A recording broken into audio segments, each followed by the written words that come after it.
What if the most powerful AI tool you'll ever use doesn't just answer your questions, but quietly starts making decisions for you? Not recommendations, not suggestions, actual actions. And what if one company controlled that system? Because that's what just changed. When Meta acquired Manus, they didn't buy another AI startup.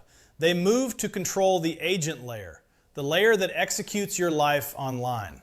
Once that layer is controlled, the internet stops being something you browse and starts being something that acts on your behalf. This isn't about features.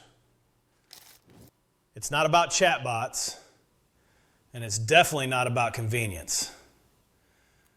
It's about who decides what happens next. Your message, your purchase, your schedule, your attention. And in a few minutes, I'll show you the one thing about AI agents that makes them almost impossible to escape once you rely on them, even if a better option exists. Because once you see this, you'll understand why Meta isn't chasing users anymore. They're locking in decisions. Most people still think AI is about answering questions. That's already outdated. The next phase of AI doesn't talk, it acts. And whoever controls that action layer becomes the new gatekeeper of the internet. Now, this is where most people misunderstand what just happened. And it's why this deal actually matters. Meta didn't buy intelligence. They bought execution at scale. Traditional AI tools are reactive. You ask, they answer.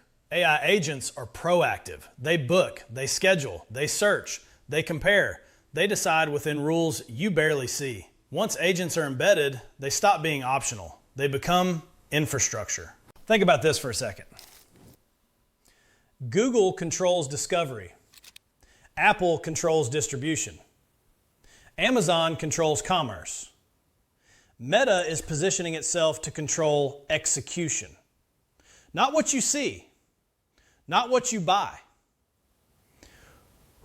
What happens next? One of the most insightful comments in the last video said, "I hope this acquisition doesn't change access." That concern is valid because access always changes. It has to. Let me slow this down for a second because this part gets missed. And it changes everything.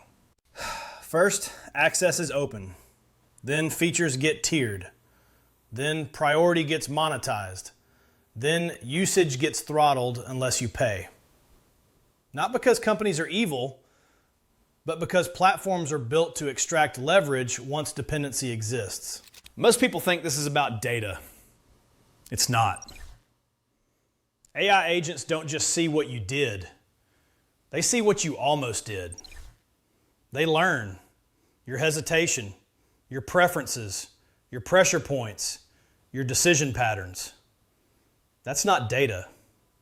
That's behavioral prediction. And this is where the power shift becomes permanent, even if you don't feel it happening. Imagine your AI agent already manages your calendar, messages, shopping, and workflow. Now imagine switching.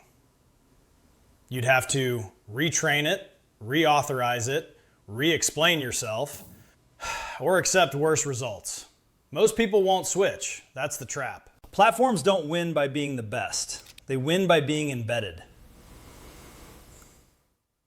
Once your AI agent becomes your digital twin, switching isn't just inconvenient, it's disruptive. Let's be clear, this isn't all bad. Businesses that adopt early win. Creators who automate intelligently win. Power users who understand the system win. They move faster, they scale further, they operate cheaper. The people who lose aren't replaced by AI. They're dependent on it. They rent agency from a platform without understanding who controls priority, pricing, or access. So before you decide how you feel about this, there's one last thing you need to see. The real question isn't whether AI agents are useful. They are. The question is whether you want them working for you or working through a platform that controls the rails.